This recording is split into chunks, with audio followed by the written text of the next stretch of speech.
Hello everyone, আজকে আমরা class 12-এর semester 3 current electricity শিখব। এই কারেন্ট ইলেকট্রিসিটি অথবা প্রবাহী তড়িৎ খুবই একটা ইম্পর্টেন্ট এবং ইন্টারেস্টিং চ্যাপ্টার। এখানে আমরা অনেক কিছু শিখব।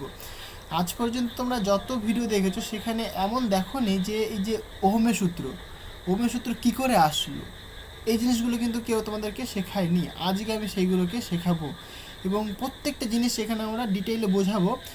যেমন ধরো, তোমরা রেজিস্ট্যান্সের ফর্মুলা দেখেছো, R equal to rho into L by A. এই যে ফর্মুলা, এটা কোথা থেকে আসলো? ওহমের সূত্র V equal to I R লিখছো, এটা কোথা থেকে আসলো? তোমরা হয়তো মুখস্থ করে এসেছিলে। এখানে আমি মুখস্থ করাবো না, পুরো ডেরিভেশন তোমাদের দেখাবো যে কোথা থেকে এসে কীভাবে কনসেপ্টগুলোকে আস্তে আস্তে ডেভেলপ করা হয়েছে। ঠিক আছে, প্রত্যেকটা জিনিস আমি শেখাবো এখানে। তো পুরো ভিডিওটা দেখো, অনেক কিছু আজকে আমরা শিখবো। তো প্রথমেই দেখো, এই যে নামটা কারেন্ট ইলেকট্রিসিটি, এইটাকে একটুখানি ভাঙা যাক। হ্যাঁ, এটাকে ভাঙলে আমরা কি পাবো? যদি কারেন্ট ইলেকট্রিসিটি, ওকে, এটার বাংলা আমরা বলছি প্রবাহী তড়িৎ। প্রবাহী তড়িৎ। আচ্ছা, আগের যে চ্যাপ্টারগুলো আমরা শিখেছিলাম সেটাকে আমরা বলছিলাম ইলেকট্রোস্ট্যাটিক্স, রাইট? ইলেকট্রোস্ট্যাটিক্স। এর বাংলাটা হচ্ছে তোমার স্থির তড়িৎ। ঠিক, স্থির তড়িৎ। দেখো, তুমি যদি একটুখানি ভালো করে দেখো যে ইলেকট্রো মানে এখানে মেনলি তড়িৎকে বোঝানো হচ্ছে। আর যে স্ট্যাটিক, এই স্ট্যাটিকটাকে মেনলি, স্ট্যাটিক মানে রেস্ট, তোমরা সবাই জানো, বা স্থির। তার মানে কি? তার মানে হচ্ছে গিয়ে এই যে কেসটা, এই কেসে চার্জ পার্টিকেলটা অলওয়েজ রেস্টে থাকে। এখানে কিন্তু চার্জ পার্টিকেলটার কোনো মোশন নিয়ে আমরা কথা বলিনি। আমরা যে আগের চ্যাপ্টার পড়েছিলাম, সেই আগের চ্যাপ্টারগুলোতে কিন্তু কখনোই বলিনি যে চার্জ পার্টিকেলটা মুভ করছে। আমরা কিন্তু অলওয়েজ একটা চার্জ পার্টিকেলকে কি রেস্টে রেখে দিয়েছিলাম, তাই না? এটা একটা কিউ চার্জ, পজিটিভ হতে পারে, নেগেটিভ হতে পারে, এই কিসে আছে? রেস্টে আছে। তার মানে এর ভেলোসিটি বলো এবং অ্যাক্সেলারেশন বলো জিরো। এর ভেলোসিটি কিন্তু জিরো। তার মানে কি? এ রেস্টে আছে। ওকে, চার্জ পার্টিকেল যখন রেস্টে থাকে তখন আমরা স্টাডি করি ইলেকট্রোস্ট্যাটিক্স আমরা কখন স্টাডি করি? যখন চার্জ পার্টিকেলটা রেস্টে থাকে। তার মানে চার্জ পার্টিকেলটার কোনো ভেলোসিটি থাকবে না, সেখানে কোনো ভেলোসিটি না, মানে ইউনিফর্ম ভেলোসিটিও না, সে রেস্টে থাকবে। তো সেখান থেকে দেখবে আমরা ক্যালকুলেট করেছিলাম ইলেকট্রিক ফিল্ড, পোটেনশিয়াল, এই সব জিনিস কিন্তু আমরা এখানে ক্যালকুলেট করেছিলাম। বাট আমাদের নেক্সট উদ্দেশ্য হচ্ছে তোমার এই চার্জ পার্টিকেলটাকে এবার মুভ করাবো। তার মানে ঘটনাটা কি বলছি দেখো, আমি কয়েকটা মানে 3টে কেসে ভাঙবো জিনিসটাকে। যদি ইফ মানে চার্জ পার্টিকেলটা যদি রেস্টে থাকে, ওকে, ইফ দ্য সাপোজ, আচ্ছা এরকম লিখে দিই,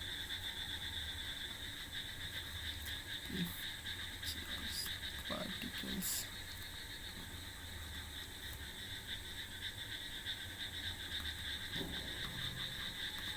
রেস্ট, তখন আমরা পাই স্ট্যাটিক্স। ওকে, তার মানে কি? চার্জ পার্টিকেলটা যে ভেলোসিটি সেটা যদি জিরো হয় তখন আমরা পাবো ইলেকট্রোস্ট্যাটিক্স। সেকেন্ড, মানে এখানে আমরা মেনলি ক্যালকুলেট করব ইলেকট্রিক ফিল্ড, পোটেনশিয়াল, এইসব জিনিস আমরা ক্যালকুলেট করেছি।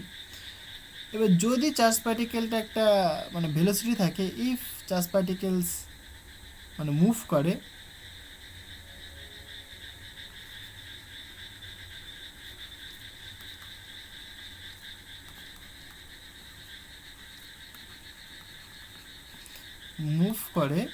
তখন আমরা পাই current electricity.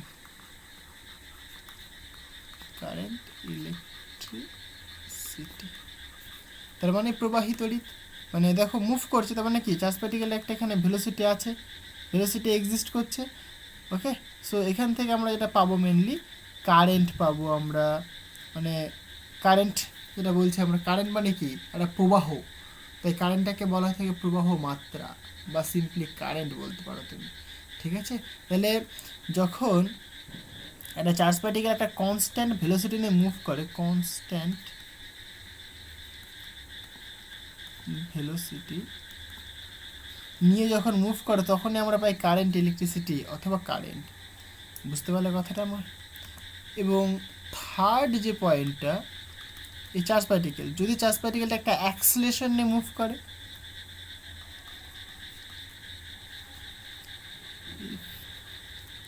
Charge particles have an acceleration,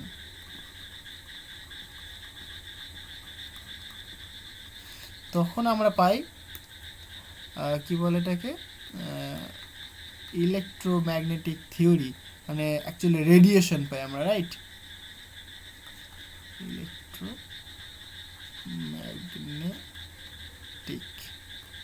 electromagnetic radiation, মানে চার্জ পার্টিকেলে যদি একটা অ্যাক্সেলারেশন থাকে, এই হচ্ছে তোমার অ্যাক্সেলারেশন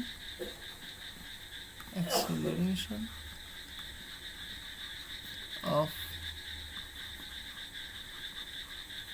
চার্জ পার্টিকেলস।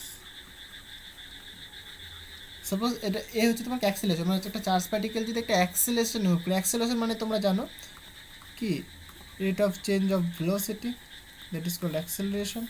সো একটা চার্জ পার্টিকেল যদি অ্যাক্সেলারেশনে মুভ করে তখন তুমি পাবে রেডিয়েশন। দেখবে তোমরা হয়তো কথা শুনেছো অনেক সময় যে একটা চার্জ পার্টিকেল যখন অ্যাক্সেলারেশনে মুভ করে তখন কি সে ইলেকট্রোম্যাগনেটিক রেডিয়েশন ইমিট করে। বুঝতে পারলে? সো এই হচ্ছে তোমার মেন জিনিস, আর কিছুই না। তাহলে ফার্স্ট যে কেসটা ইলেকট্রোস্ট্যাটিক, সেটা আমরা অলরেডি পড়ে ফেলেছি, যেখানে চার্জ পার্টিকেলটা রেস্টে থাকে, সেখানে আমরা ইলেকট্রিক ফিল্ড, পোটেনশিয়াল এসব জিনিস আমরা ক্যালকুলেট করেছি, মানে চার্জ পার্টিকেলটা ভেলোসিটি 0। এটা আমাদের হয়ে গেছে অলরেডি। এখন আমরা যেটা স্টাডি করব সেটা হচ্ছে তোমার এই পয়েন্টটা, 2 নম্বর পয়েন্টটা। সেটা কি, চার্জ পার্টিকেলটা মুভ করছে একটা ভেলোসিটি নিয়ে। হ্যাঁ, মানে একটা চার্জ পার্টিকেল মুভ করছে একটা ইউনিফর্ম ভেলোসিটি নিয়ে। If charge particles move with an uniform velocity, এরকম বলতে পারো, আর কনস্ট্যান্ট ভেলোসিটি। ওকে, তখন সেটাকে বলে আমরা কারেন্ট ইলেকট্রিসিটি, মানে তখন আমরা কারেন্ট ইলেকট্রিসিটি পাই, মেনলি আমরা সেখানে কারেন্ট পাবো। সো এই কারেন্ট নিয়ে আমরা এখানে স্টাডি করব, ঠিক আছে? মেনলি কারেন্ট নিয়ে আমরা এখানে স্টাডি করব। সো এইটা এখন আমি পড়াবো। আবার যেটা আসবে সেটা তোমার পরে আসবে, সেটা তোমার ইলেকট্রোম্যাগনেটিক থিওরি বা ইলেকট্রোম্যাগনেটিক রেডিয়েশন, মানে সেখানে আমরা রেডিয়েশন পাবো।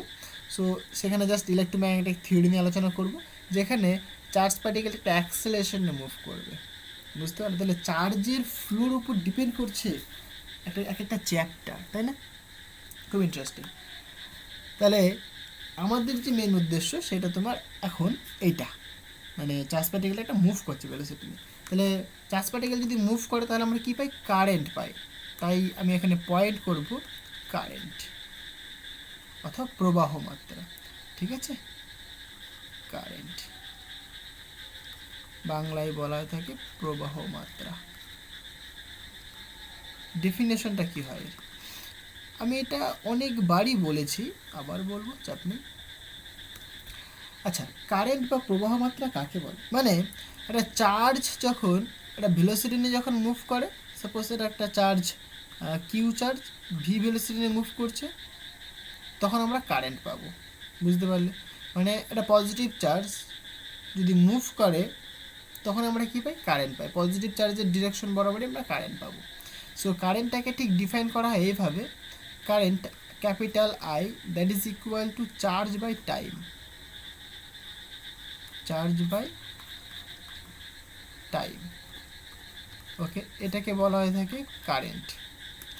তার মানে দেখো, এই ডেফিনেশনটা আমি এভাবে বলতে পারি, rate of flow of charge, মানে সময়ের সাপেক্ষে আধানের যে প্রবাহ সেটাকেই কারেন্ট বলে।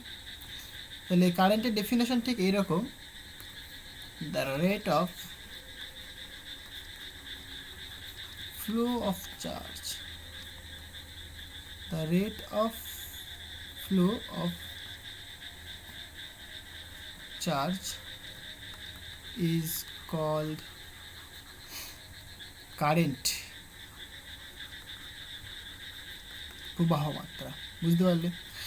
সো আমি যদি এটার ডেফিনেশনটা আরেকটুখানি মানে জেনারেল ওয়েতে লিখি, তাহলে লিখতে পারবো এরকম, দেখো আমি বলতে পারি যে I equal to limit suppose t tends to zero, t means এখানে ডেল্টা টি বলতে পারো তুমি, delta t tends to zero, তাহলে এটা delta q by delta t হবে।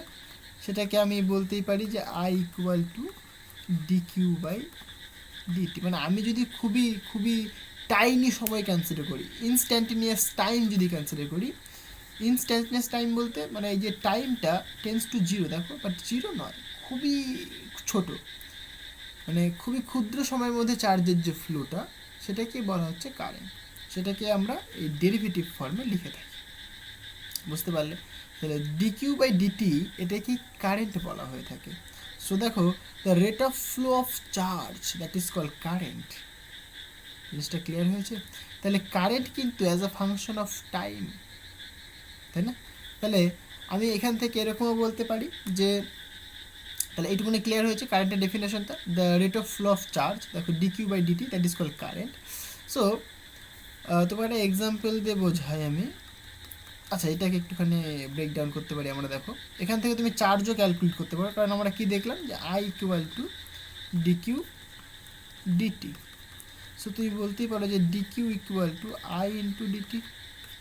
সো আমি যদি এখানে বোথ সাইডে যদি ইন্টিগ্রেশন নিই আমি, সো ইন্টিগ্রেশন নিলে কী হবে, এটা ডিকিউ হয়ে যাবে আর এটা ইন্টিগ্রেশন আই ইন্টু ডিটি। এবার টাইমটা যা বলবে, suppose T equal to zero থেকে টি টাইম পর্যন্ত, তাহলে এটা তুমি পাবে। বুঝতে পারলে? আচ্ছা, এটা তোমার কিউ হয়ে যাবে। সো এটা পাবে তুমি। একটা এক্সাম্পল দিয়ে বোঝাই, যেরকম ধরো তোমাকে কারেন্টটা বলে দিয়েছে, current as a function of time suppose 2t। ওকে, এটা তোমার কারেন্ট বলে দিয়েছে। এবার বললো তাহলে কারেন্ট বলতে পারে, চার্জ বলতে পারে, যাই বলুক না কেন, তোমাকে মনে করো তোমাকে এখন চার্জ বের করতে হবে।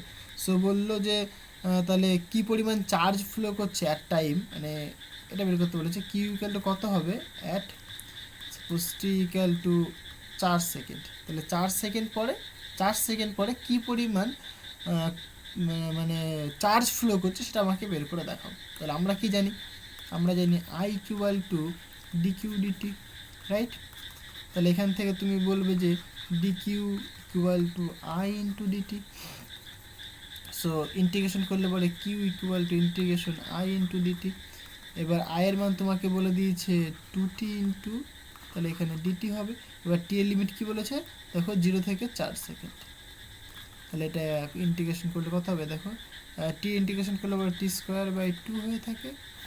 লিমিট পুট করে দাও 0 থেকে 4। হ্যাঁ, তাহলে এখান থেকে তুমি বলবে যে বাবা q equal to 2 into upper limit এখানে 4 রয়েছে, এটা 4, হ্যাঁ 4, এটা আমাদের 4। সো টি স্কোয়ার মানে 4 square divided by 2 minus lower limit মানে 0। তাহলে 2 কেটে গেল, 4 4 16। তাহলে চার্জের ইউনিট কুলাম, তাহলে কত কুলাম, 16 কুলাম চার্জ ফ্লো করছে। বুঝতে পারলে? তোমাকে আরেকটা এক্সাম্পল বলছি, এটা হোমওয়ার্ক তোমাদের করে আমাকে দেখাবে। সাপোজ কিউ তোমাকে বলে দিয়েছে as a time of, as a function of time, sorry. So T square plus 2t। ওকে, তাহলে আমাকে সাপোজ বলছে যে at T equal to 2 second current কত হবে, কারেন্ট আমাকে বের করতে বলেছে। মানে 2 সেকেন্ড পরে কারেন্ট কত হবে, নিশ্চয়ই বের করতে পারবে, কারণ আমরা ডেফিনেশন জানি আই ইকুয়াল টু কি ডি কিউ ডিটি হয়ে থাকে। এবার এখানে তুমি কিউ এর ভ্যালু পুট করে দেবে। ওকে, সো কিউ কত বলেছে বাবা, 3t স্কোয়ার প্লাস 2t, এটা বলে দিয়েছে।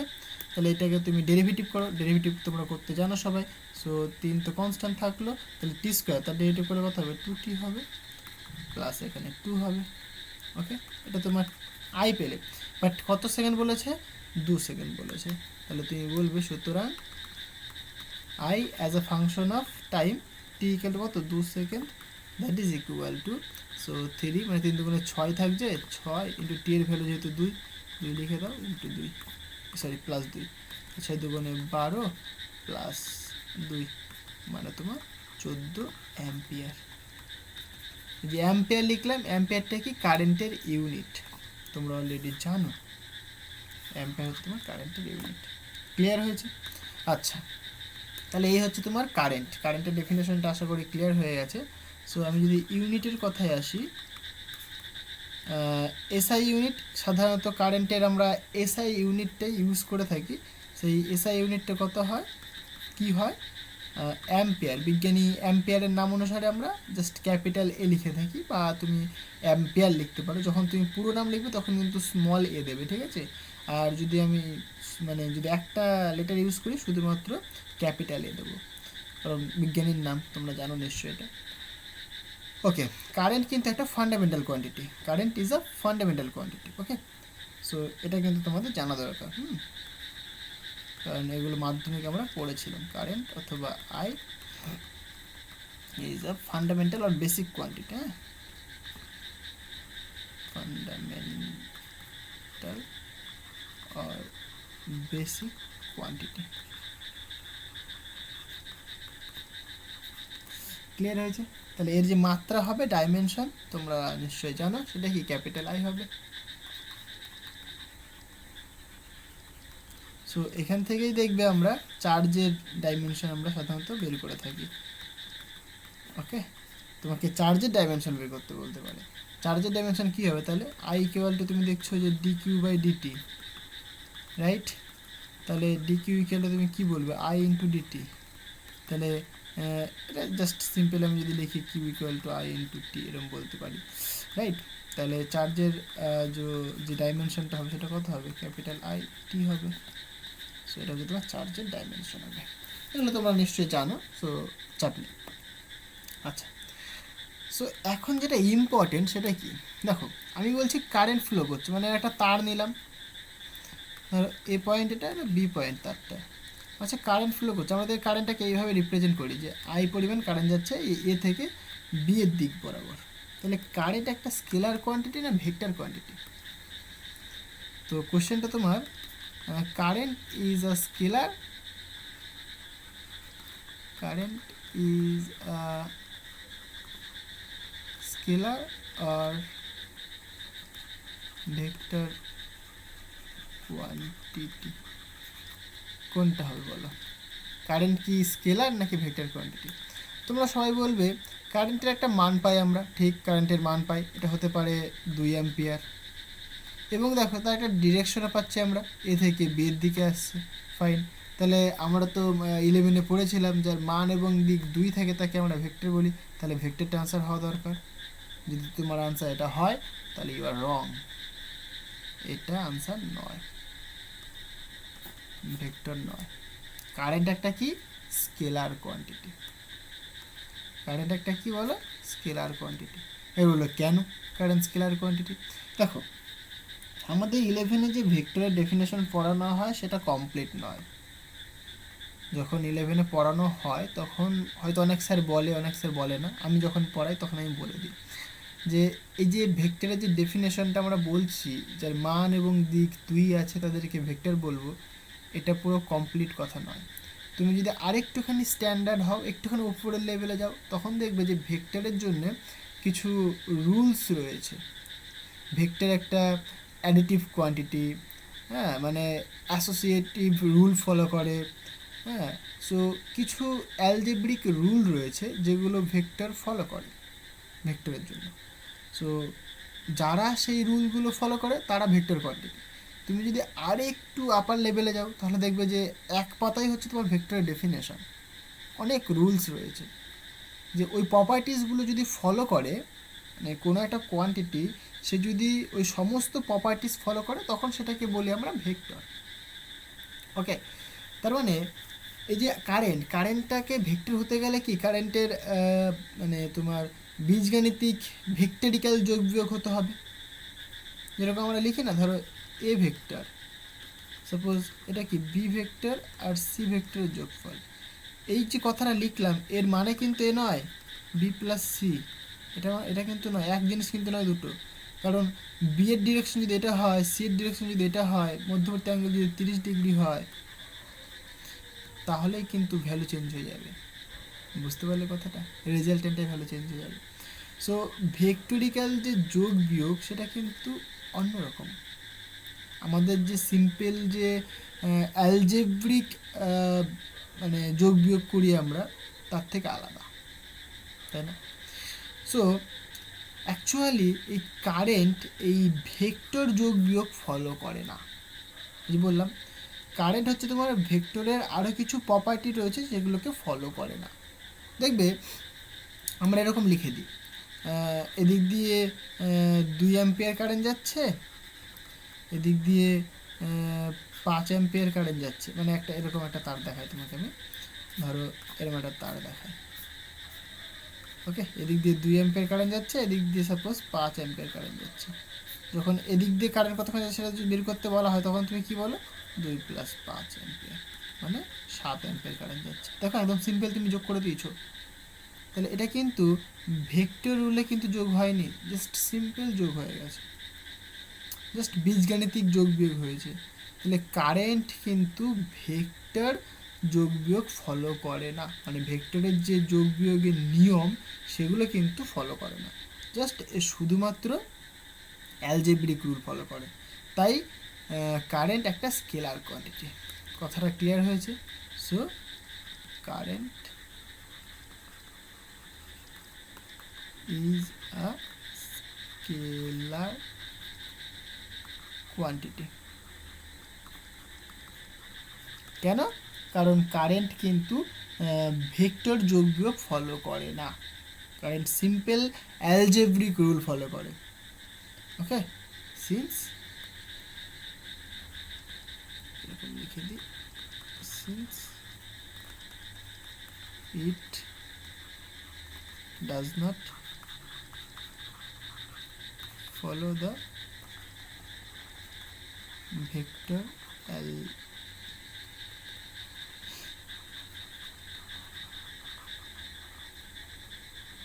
algebraic rule.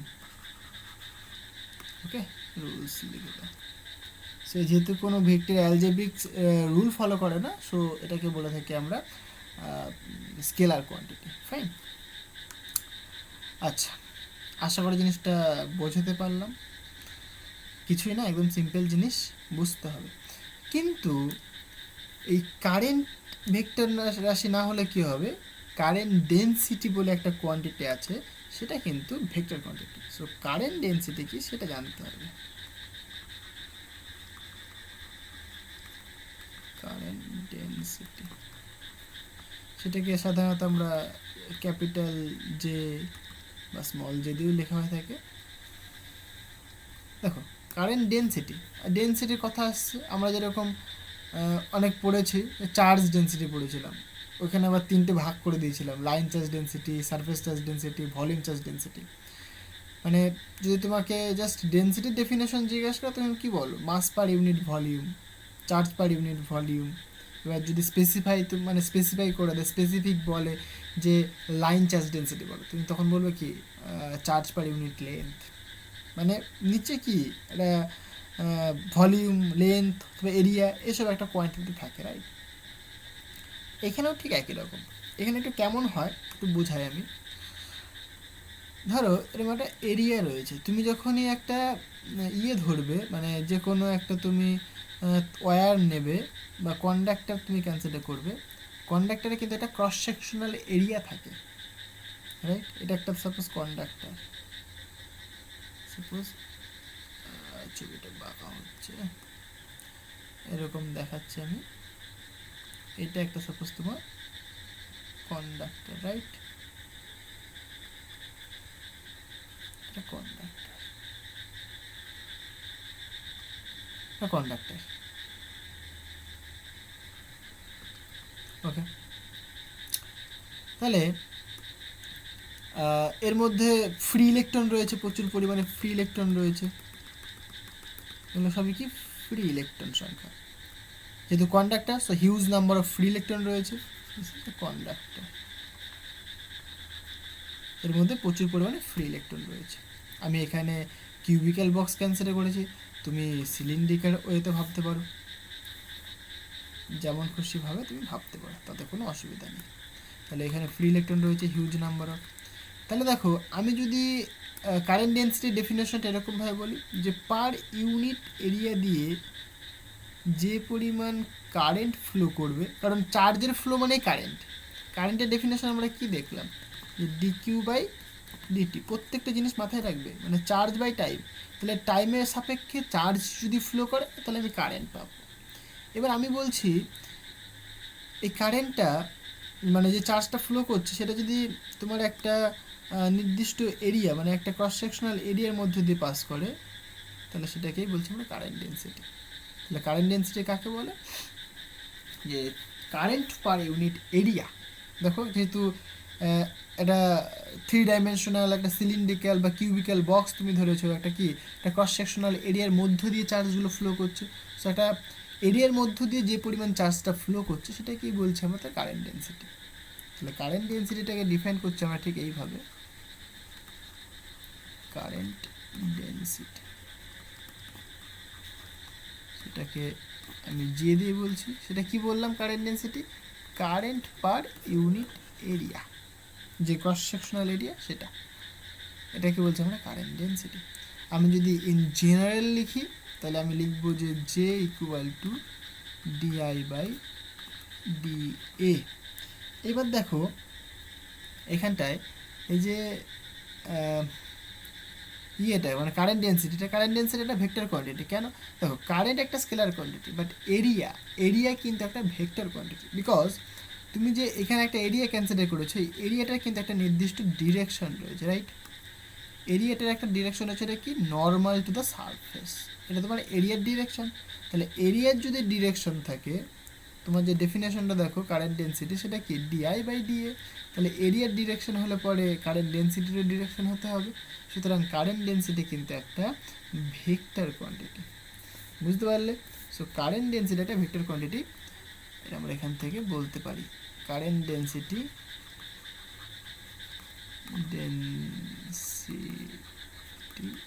is a vector quantity।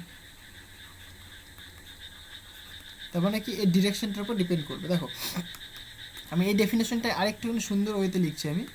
So আমি যদি ডিআই লিখি, ডিআই তুমি কি লিখবে, যে জে ভেক্টর মানে আচ্ছা জে ভেক্টর বাদ দাও, আগে আগে জে ইন্টু ডিএ লিখবে।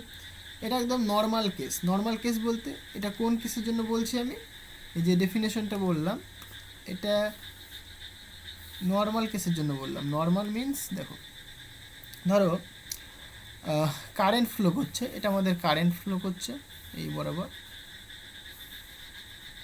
ওকে, কারেন্ট ফ্লো করছে এদিক বরাবর, কারেন্ট ফ্লো করছে। আমি এখানে একটা ক্রস সেকশনাল এরিয়া কনসিডার করছি, যে ক্রস সেকশনাল এরিয়াটা এর সাথে পুরো পারপেন্ডিকুলার। দেখো এই যে আমি এরিয়াটা কনসিডার করলাম এটার ডিরেকশনও ঠিক এই দিক বরাবর, নর্মাল বরাবর, বুঝতে পারলে? তাহলে যে কারেন্টটা যাচ্ছে মানে কারেন্ট ডেন্সিটি বলতে পারো তুমি, current per unit area. So current density যে দিক বরাবর যাচ্ছে, এরিয়াটাও ঠিক সেই দিক বরাবর যাচ্ছে, মানে তার ডিরেকশনটা সেম। মধ্যবর্তী অ্যাঙ্গেল কত এখানে, থিটা ইকুয়াল টু 0। তাহলে কস 0 যদি 0 হয়, কস 0 যদি বলি আমরা, সেটা কত 1 দেবে। তাহলে কি এখানে দেখো 1 আসছে। আমি এই ডেফিনেশনটা জেনারেল ওয়েতে লিখছি। ধরো এরকম কারেন্ট ডেন্সিটি মানে কারেন্ট ফ্লো করছে পার ইউনিট এরিয়া দিয়ে, তাহলে সেটা কারেন্ট ডেন্সিটি হয়ে গেল। So this is our current density, capital J small J যা খুশি লেখো, অসুবিধা নেই। এবার আমি এরিয়াটাকে ঠিক মানে পারপেন্ডিকুলার রাখলাম না, বাঁকিয়ে দিলাম। তাহলে এরিয়াটার ডিরেকশনটা কোনটা বলো তো, এই দিক বরাবর কিন্তু এরিয়াটার ডিরেকশন এ ভেক্টর, অথবা তুমি এরকম বলতে পারো এ ইন্টু এন ক্যাপ। ওকে, একই কথা। এন ক্যাপ হচ্ছে তোমার নর্মাল টু দ্য সারফেস, ওকে, মানে unit normal vector. N cap হচ্ছে তোমার ইউনিট নর্মাল ভেক্টর, ওকে। এইবার যে কারেন্ট ডেন্সিটি তুমি যে লিখলে, যে এটা কিন্তু এদিক বরাবর ছিল, বাট এই যে এরিয়াটা যে বাকিয়ে দিয়েছো তুমি, তার দরুন কি হয়ে গেল, তাহলে একটা কম্পোনেন্ট তুমি পাবে। দেখো এর সাথে যদি অ্যাঙ্গেলটা আমি দেখি, অ্যাঙ্গেলটা সাপোজ থিটা অ্যাঙ্গেল করে আছে, তাহলে কারেন্ট ডেন্সিটির একটা কম্পোনেন্ট কিন্তু এই এরিয়া বরাবর যাবে, টোটাল কারেন্ট ডেন্সিটি কিন্তু আর এরিয়াটা দিয়ে পাস করতে পারবে না। মানে ধরো তুমি এরকম এখানে একটা টর্চ লাইট নিয়েছো, এখানে একটা টর্চ লাইট নিয়েছো, এখানে একটা তুমি ছিদ্র করে দিয়েছো, ঠিক আছে। যদি টর্চ লাইটের সাথে ছিদ্র যদি পুরো 0 ডিগ্রি অ্যাঙ্গেলে থাকে, মানে টর্চ লাইটের যে আলো বেরোচ্ছে আলোটার ডিরেকশন আর যে ছিদ্র ডিরেকশন যদি পারপেন্ডিকুলার থাকে, হ্যাঁ, অথবা যে টর্চ লাইটটা যে অ্যালাইন করেছো তুমি, আর যে এরিয়াটা সেটা যদি সেম 0 ডিগ্রিতে থাকে, কথাটা নিশ্চয়ই বুঝতে পারছো। আমি এর অ্যালাইনমেন্টটা বলছি 0 ডিগ্রিতে, আর যে ডিরেকশানটা এখান থেকে লাইট বেরোচ্ছে তার সাথে এই এরিয়াটা পারপেন্ডিকুলার রয়েছে। যদি সেটা হয় তাহলে কি সমস্ত লাইট এই ফুটো দিয়ে বেরিয়ে যাবে। কিন্তু ঘটনা যদি উল্টো করতে হবে, যে এইরকম রয়েছে, তাহলে কি হতো দেখো, কিছু কিছু আলো কিন্তু এটা গা ঘেঁষে বেরিয়ে চলে যেত, তাহলে সমস্ত আলো কিন্তু এরিয়াটা দিয়ে পাস করতে পারতো না। তাহলে এই এরিয়া দিয়ে কতখানি আলো পাস করবে, এর একটা কম্পোনেন্ট যাবে, দ্যাট ইজ কল প্রজেকশন। তোমরা নিশ্চয়ই পড়েছিলে প্রজেকশন, তাহলে একটা প্রজেকশন আসবে। এগুলো আমরা অনেকবারই বলেছি।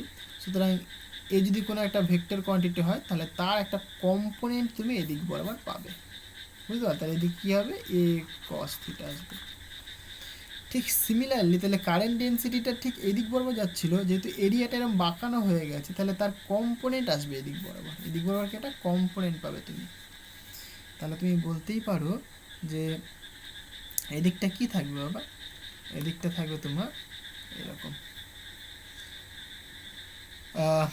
যেহেতু এ এরিয়া রয়েছে সুতরাং একটা কম্পোনেন্ট তুমি এখানে লিখবে এই বরাবর।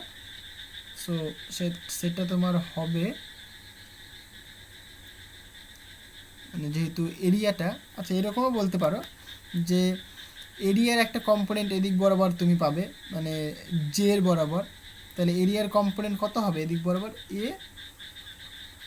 কস থিটা হবে, বুঝতে পারলি, এ কস থিটা হবে। কারণ এরিয়ার কম্পোনেন্ট বলো বা কারেন্ট ডেন্সিটি কম্পোনেন্ট বলো, যে কোনো একটা বলো একই ব্যাপার, কোনো অসুবিধা নেই, তাতে ডেফিনেশনে কোনো প্রবলেম নেই। ওকে, যেহেতু কারেন্ট ডেন্সিটি পাঠাচ্ছ তাহলে তার একটা কম্পোনেন্ট তুমি এদিক বরাবর পাবে। বেসিক্যালি কী হচ্ছে দেখো, এটা যেহেতু একটা অ্যাঙ্গেল করে আছে, তার মানে কি কারেন্ট ডেন্সিটি থেকে এদিক বরাবর যাচ্ছে। ওকে, তাহলে এরিয়ার একটা কম্পোনেন্ট যদি তুমি এদিকে নিয়ে নাও তাহলে হয়ে যাবে, এরিয়ার নাও বা কারেন্ট ডেন্সিটি নাও একই কথা। তাহলে কারেন্ট ইকুয়াল তুমি কী বলবে এখানে, তাহলে current density into area, area কত পাবো এখানে, এ কস থিটা, বুঝতে পারলে। তাহলে আই ইকুয়াল টু তুমি কী বলবে এখানে, দেখো এরিয়া একটা ভেক্টর কোয়ান্টিটি, যে একটা ভেক্টর কোয়ান্টিটি, তাদের মধ্যে কস রয়েছে, তাহলে কস থাকলে আমরা কী লিখতে পারি, যে vector dot A vector dot প্রোডাক্টকে ভাঙলে পরে তুমি কস পেয়ে যাবে। তাহলে কারেন্ট ইকুয়ালে তুমি কী পাচ্ছ, কারেন্ট ইকুয়ালে তুমি পাচ্ছ দেখো যে জে ডট এ, মানে dot product of current density and cross sectional area. জিনিসটা কি বোঝাতে পারলাম? তাহলে এইটা হচ্ছে তোমার জেনারেল ফর্ম।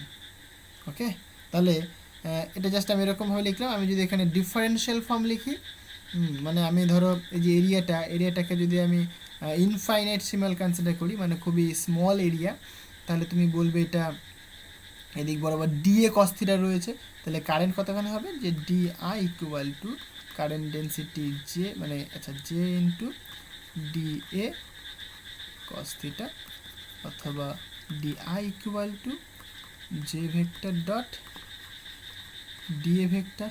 ওকে, তাহলে এখান থেকে তুমি বলতেই পারো যে যদি ইন্টিগ্রেশন করি আমি, তাহলে এখানে শুধুমাত্র কারেন্ট থাকবে, আর এটা integration J vector dot D A vector, এটা লিখতে পারো। অথবা তুমি এটাকে আরেকটুখানি সুন্দরভাবে বলতে পারো, যেহেতু এরিয়া একটা ভেক্টর কোয়ান্টিটি, সো এখান থেকে তুমি বলতে পারো যে current equal to integration J vector এখানে N cap into D A, বুঝতে পারলে। এন ক্যাপটা কি, unit normal vector of the surface. So এইটা তোমার কারেন্ট ডেন্সিটির গল্প, কারেন্ট ডেন্সিটি কারেন্টের মধ্যে রিলেশন। ওকে, সো হয় এন ক্যাপ হচ্ছে তোমার unit normal vector to the surface. Okay, আর ডিএ ভেক্টর মানে এন ক্যাপ ডিএ, এটা তোমরা জানো। সো কারেন্ট ডেন্সিটিটা ক্লিয়ার হয়েছে আশা করি। একদম সিম্পল জিনিস, কিন্তু বুঝতে হবে। হ্যাঁ, এখান থেকে তুমি প্রবলেম করতে পারবে ইজিলি। ওকে, আচ্ছা এখানে নিশ্চয়ই আমি বলেছিলাম, হ্যাঁ এখানে বলে দিয়েছিলাম যে equal to DI by DA. Okay, তাহলে এই হচ্ছে আমাদের কারেন্ট ডেন্সিটির গল্প। তাহলে কারেন্ট ডেন্সিটি কী পাচ্ছ তুমি? একটা ভেক্টর কোয়ান্টিটি। কারণ দেখো এখান থেকে তুমি বলতেই পারবে কারেন্ট ডেন্সিটি যদি ভেক্টর কোয়ান্টিটি হয় তবেই তো মানে এই যে আইটা স্কেলার হবে। কি করে হবে? কারণ ডট প্রোডাক্ট করছো, সরি ডট প্রোডাক্ট করছো, তাহলে ডট প্রোডাক্ট করলে তো বাবা স্কেলার দেয়, তাহলে আইটা কি স্কেলার কোয়ান্টিটি। বুঝতে পারলে? সো কারেন্ট ডেন্সিটি একটা ভেক্টর, এরিয়া একটা ভেক্টর, সুতরাং আই কিন্তু একটা স্কেলার কোয়ান্টিটি। এইভাবে বুঝে বুঝে তোমাকে করতে হবে। আচ্ছা, এইবার যে কনসেপ্টটা শেখাবো সেটা খুবই ইম্পর্টেন্ট, সেটা হচ্ছে তোমার ইলেকট্রনের ড্রিফট ভেলোসিটি। হ্যাঁ, drift velocity of electron. So electron drift velocity, এখানে এই পয়েন্টটা করে দিই, electron drift velocity. Drift velocity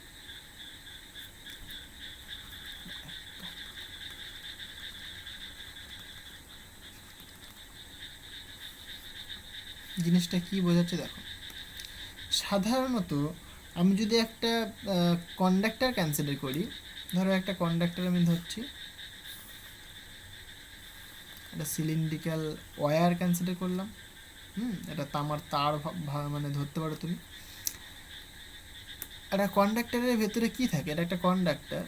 so this is a conductor.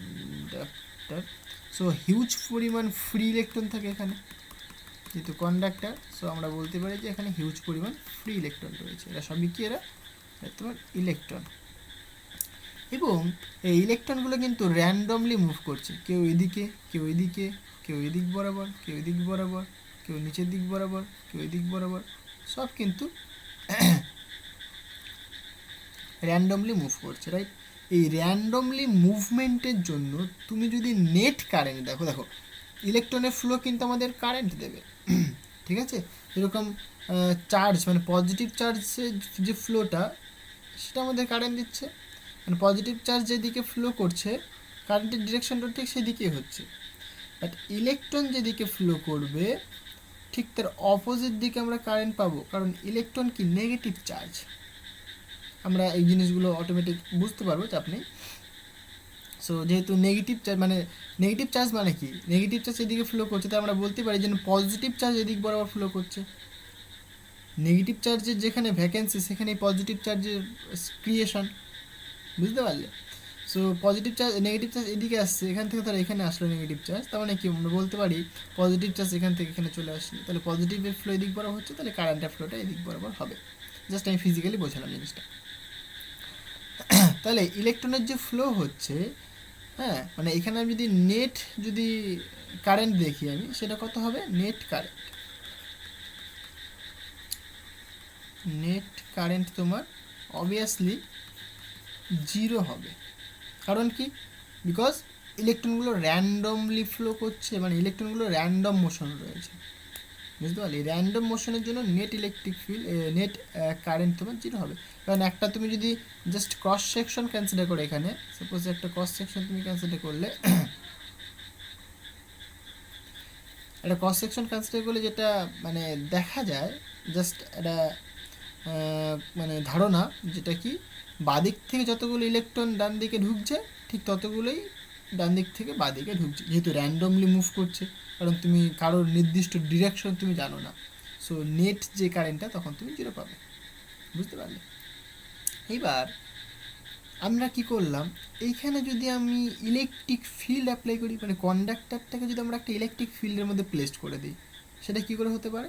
তুমি ব্যাটারি কানেক্ট করে দাও কন্ডাক্টরের সাথে, ব্যাটারি কানেক্ট করা মানে সেখানে ইলেকট্রিক ফিল্ড পাওয়া। কারণ কি? আমরা ই ইকুয়াল টু জানি minus d V by d x, right? এটা আমরা জানি। সো ইলেকট্রিক ফিল্ড মানে ভোল্টেজ মানে ইলেকট্রিক ফিল্ড, তাই না? তারা পরস্পর রিলেটেড। তাহলে ভোল্টেজ যদি অ্যাপ্লাই করি, তাহলে এটা যদি ব্যাটারি কানেক্ট করে দিই, তাহলে তার জন্য আমরা কিন্তু ইলেকট্রিক ফিল্ড পাবো। বুঝতে পারলে? তাহলে তুমি এরকমভাবে ইমাজিন করতে পারো যে কন্ডাক্টরটাকে একটা ইলেকট্রিক ফিল্ডের মধ্যে প্লেস করে দিয়েছো, অথবা তুমি বলতে পারো যে এই কন্ডাক্টরকে একটা আমি ব্যাটারি দিয়ে কানেক্ট করে দিয়েছি। ব্যাটারি দিয়ে কানেক্ট করা মানে একটা তুমি ইলেকট্রিক ফিল্ড অ্যাপ্লাই করলে। সো ইলেকট্রিক ফিল্ড যদি অ্যাপ্লাই করা হয়ে থাকে, তাহলে আমি কন্ডাক্টরটাকে আবার এঁকে দেখাই।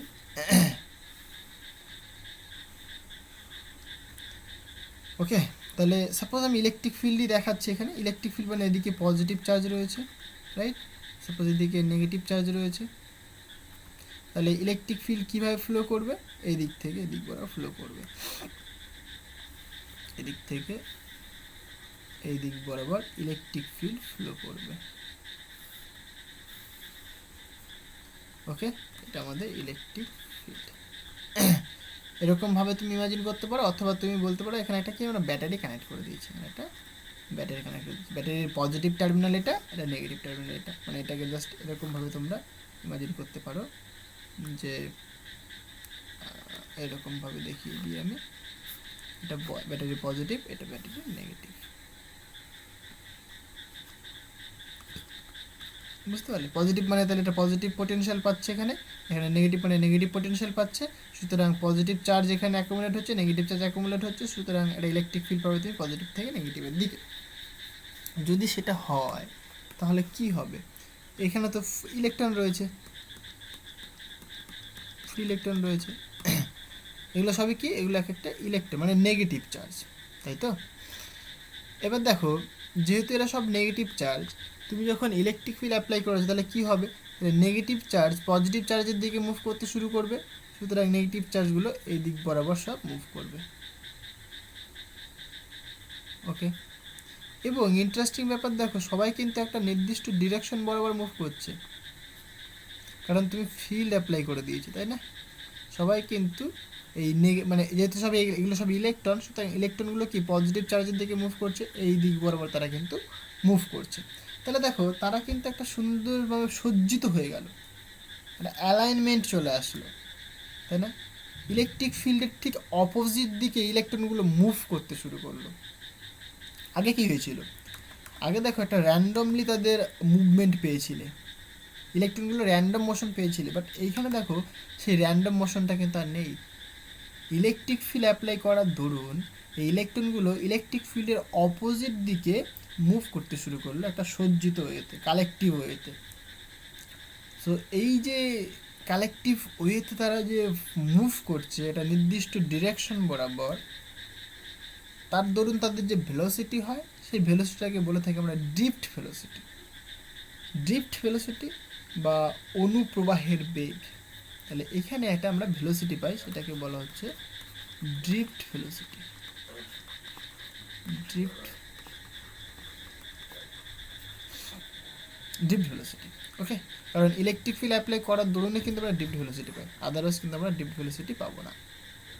আচ্ছা, এবার দেখো, এখানে আমি এবার কনসিডার করি যে পার ইউনিট ভলিউমে, সাপোজ আমি কনসিডার করছি, let us consider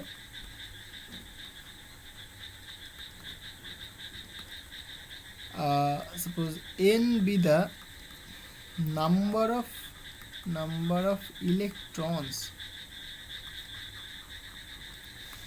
per unit volume। কি বললাম? মানে এরকম বলতে পারো তুমি যে সাপোজ এখানে দেখাই, তোমার কাছে ভি ভলিউম রয়েছে, ভি ভলিউমের নাম্বার অফ ইলেকট্রন রয়েছিল ক্যাপিটাল এন। যদি তোমাকে বলে আমি ইউনিট ভলিউমে কতগুলো নাম্বার অফ ইলেকট্রন রয়েছে, তুমি বলবে ক্যাপিটাল এন বাই ভি, এটাকে তুমি স্মল এন দিয়ে লিখছো। বুঝতে পারলে? মানে number of electron per unit volume, সেটাকে আমি বলছি স্মল এন, মানে একটা ইউনিট ভলিউম। কারণ ইউনিটভাবে যদি ডিফাইন করা, সেগুলো কি বেশি সুবিধাজনক হয়। সো ইউনিট ভলিউমে কতগুলো ইলেকট্রন রয়েছে, তুমি বলছো small N number of electron রয়েছে। ক্লিয়ার হয়েছে? একদম সিম্পল জিনিস। ওকে, এবার আমি জাস্ট কনসিডার করলাম যে খুবই ক্ষুদ্র সময়ে ইলেকট্রনগুলো কিছুটা দূরত্ব সে গেছে। সাপোজ এই পজিশন থেকে সাপোজ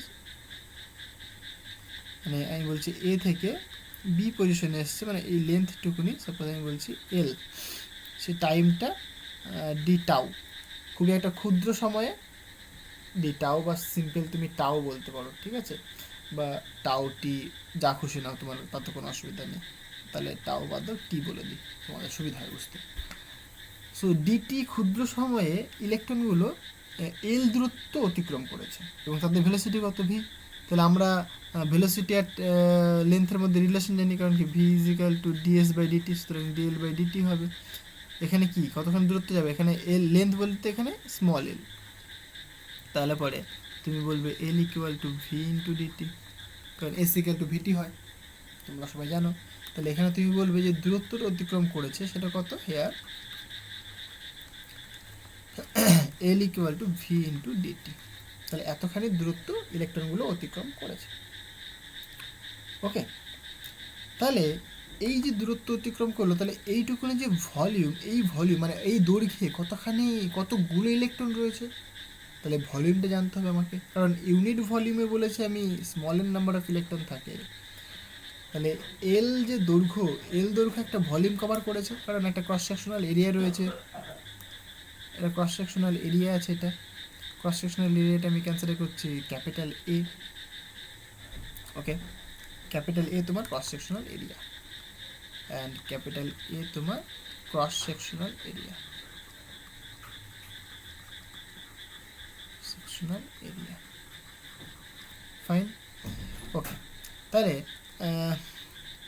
মানে এই যে এল লেন্থ কতখানি ভলিউম কতগুলো ইলেকট্রন সেখানে রয়েছে।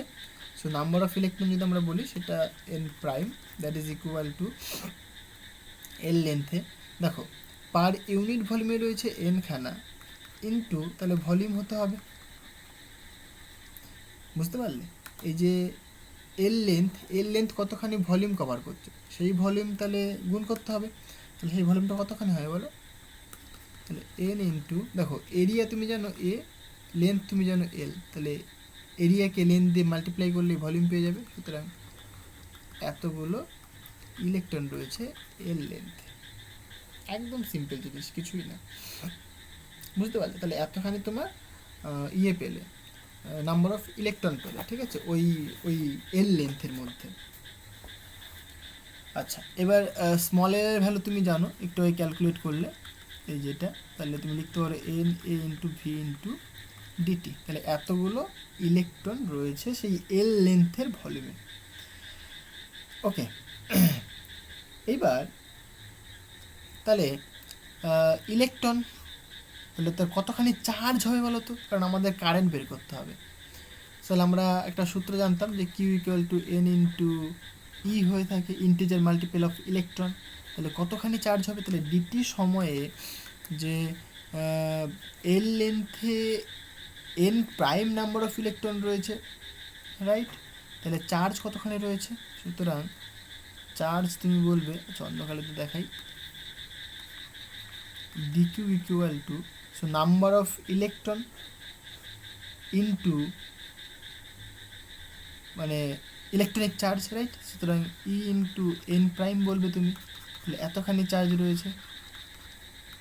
সো এন প্রাইম মানে কত বাবা, এন ইন্টু এ ইন্টু ভি ইন্টু ডিটি, তাহলে এতখানি চার্জ রয়েছে। তোমাকে যদি বলি কারেন্ট কতখানি আছে, তুমি কি করবে, যে ডিকিউ বাই ডিটি এটা করে দেবে,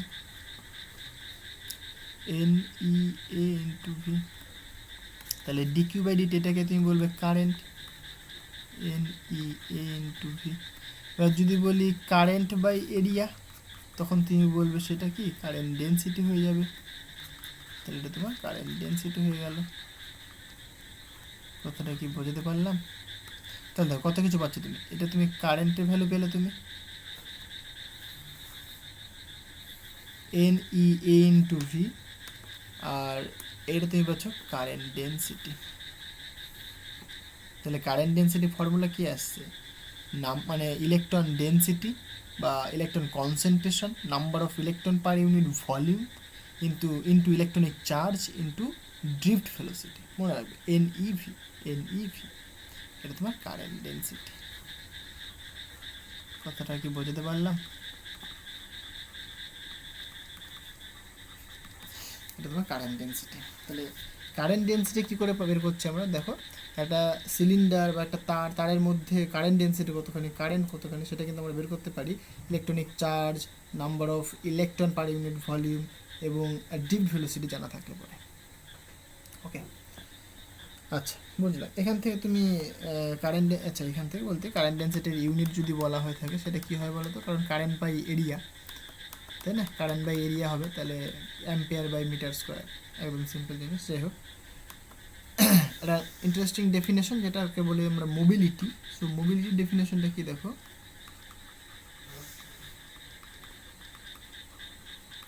মোবিলিটি জিনিসটা কি, এই যে ড্রিফট ভেলোসিটি তুমি পেলে, ড্রিফট ভেলোসিটি তুমি কেন পাচ্ছ, তুমি একটা ইলেকট্রিক ফিল্ড অ্যাপ্লাই করেছো তার জন্য ড্রিফট ভেলোসিটি পাচ্ছ, তাই না কি? তাহলে drift velocity directly proportional to electric field, কারণ ইলেকট্রিক ফিল্ড তুমি অ্যাপ্লাই না করলে ড্রিফট ভেলোসিটি কখনোই পাবে না।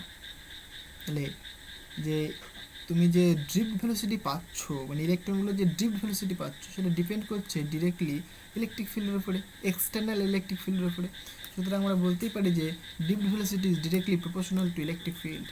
সেই প্রপোর্শনাল তুলতে গেলে একটা কনস্ট্যান্ট আসে, সেটাকে বলে থাকি আমরা মিউ। এই মিউটাকে বলা হচ্ছে মোবিলিটি। তাহলে মিউ এর ডেফিনেশনটা কী হবে বলো, mu equal to V by E. Okay, এইটা তোমার মোবিলিটি। এই মিউটা তোমার যে প্রপোর্শনাল কনস্ট্যান্ট, এটাকে আমরা বলে থাকি mobility. Mobility,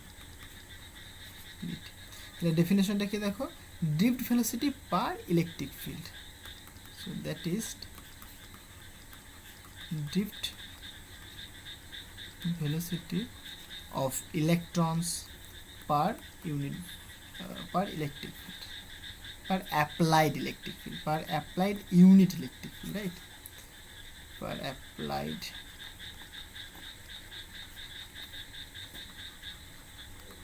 unit electric field,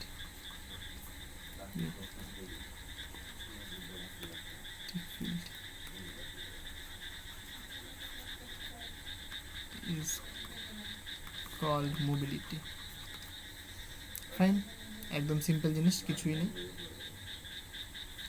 so এই যে কনসেপ্টগুলো, এখান থেকে তুমি ইউনিট ডাইমেনশন সব বের করতে পারবে, কোনো চাপ নেই। সো এই কনসেপ্টগুলোকে কাজে লাগিয়ে আমরা এখানে ওহমের সূত্র ডিরাইভ করব। সো ওহমের সূত্রটা দেখা যাবে, ওহমস ল।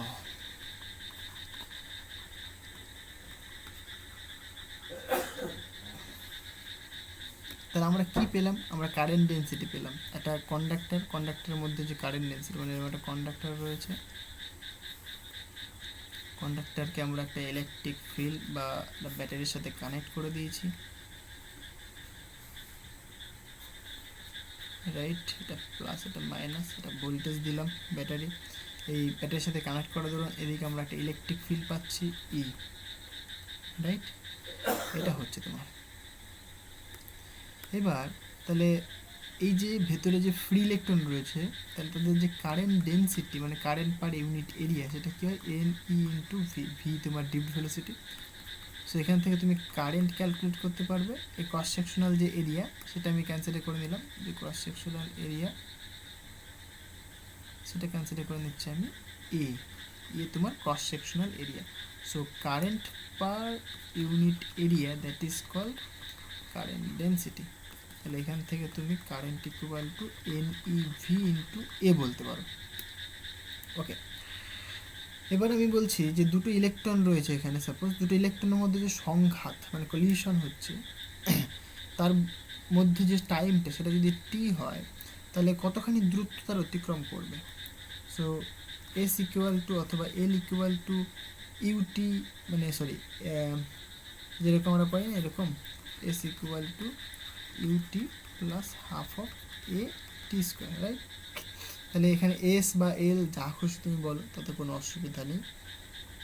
তো সাপোজ সে এস দূরত্ব অতিক্রম করছে, তার ইনিশিয়াল যে ভেলোসিটি সেটা জিরো, বিকজ ইনিশিয়ালি কোনো আমি ফিল্ড অ্যাপ্লাই করেছিলাম না, সুতরাং ইনিশিয়ালি তার ভেলোসিটিকে আমি জিরো কনসিডার করলাম।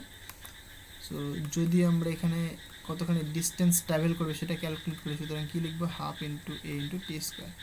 এখানে এ হচ্ছে তোমার কি অ্যাক্সেলারেশন। অ্যাক্সেলারেশন কী করে বের করবো আমরা, কারণ ফোর্স মানে আমরা জানি electronic charge into electric field, right. তাহলে এখান থেকে তুমি বলতে পারো mass into acceleration equal to E into capital E. তাহলে এখান থেকে A acceleration equal to small E capital E divided by mass, এটা তুমি বলতে পারো। তো এটা যদি তুমি পুট করে দাও এখানে, তাহলে S equal to half into A মানে তুমি লিখবে E capital E divided by M into T square. তাহলে টি টাইমে সে এতখানি ডিস্টেন্স গেছে। নাম দিয়ে রাখো, এটাকে 1 নম্বর নাম দাও, এটাকে তুমি 2 নম্বর নাম দাও। ওকে, আচ্ছা। তাহলে এই যে কারেন্ট ডেন্সিটির যে ফর্মুলা আমরা দেখলাম,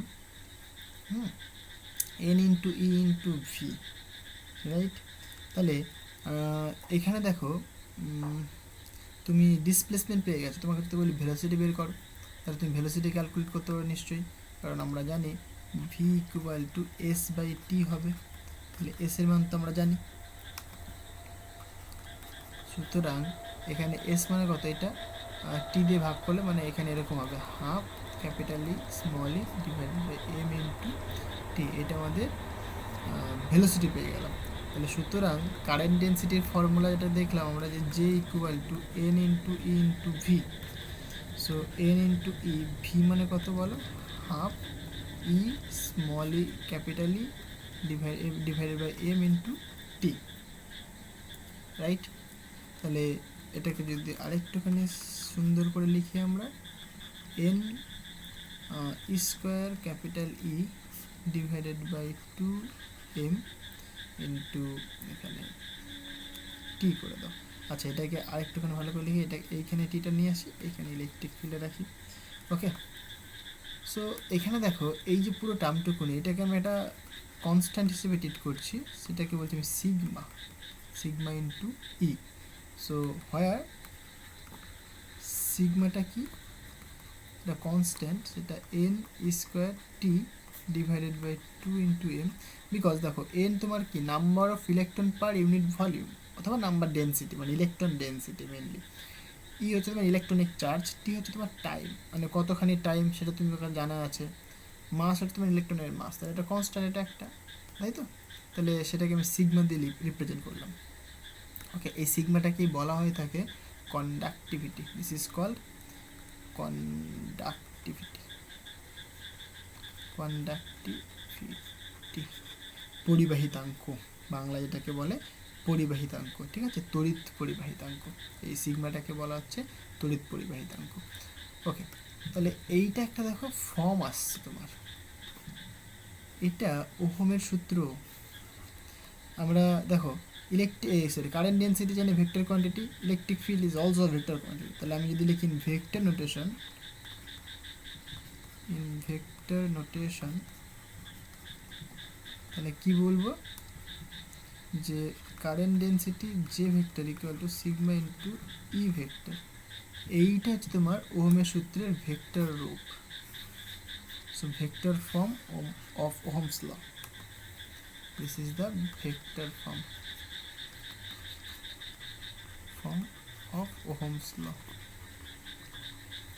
ওহমস। ওকে, এটা ওহমের সূত্রের ভেক্টর ফর্ম এটা। ওকে, বুঝলাম। এবার আমরা এখান থেকে একটুখানি ওই মানে কারেন্ট আর ভোল্টেজের রিলেশনে চলে আসি, ঠিক আছে। দেখো আমরা সবাই জানি যে ইলেকট্রিক ফিল্ড আর ভোল্টেজের মধ্যে একটা রিলেশন রয়েছে, তাই তো। আচ্ছা, এই পরিবাহিতাঙ্কটা কি সেটা একটু আমাকে বলে নিই। পরিবাহিতাঙ্ক তোমার মানে কতটা সচ্ছলভাবে মুভ করতে পারবে, এটা কন্ডাক্টরের মধ্যে দিয়ে কতটা সচ্ছলভাবে মুভ করতে পারবে। একটা এক্সাম্পল দিয়ে বলি, যেমন একটা স্মুথ রাস্তা দিয়ে খুব সুন্দরভাবে কিন্তু একটা গাড়ি ইজিলি চলে যাবে, রাইট, ইজিলি চলে যাবে গাড়ি, বা তুমি যদি হেঁটে হেঁটে যাও তুমি ইজিলি চলে যেতে পারো স্মুথ রাস্তা দিয়ে।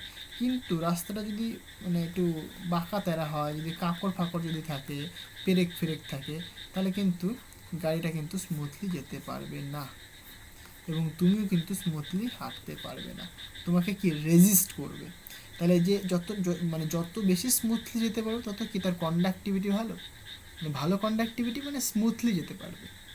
আর কন্ডাক্টিভিটি ভালো নয় মানে কি এবড়ো খেবড়ো, মানে বাধা বেশি পাচ্ছে, রেজিস্টিভিটি চলে আসছে। তাহলে এই কন্ডাক্টিভিটির যে অনন্য সেটাকে বলে আমরা রেজিস্টিভিটি। রেজিস্টিভিটি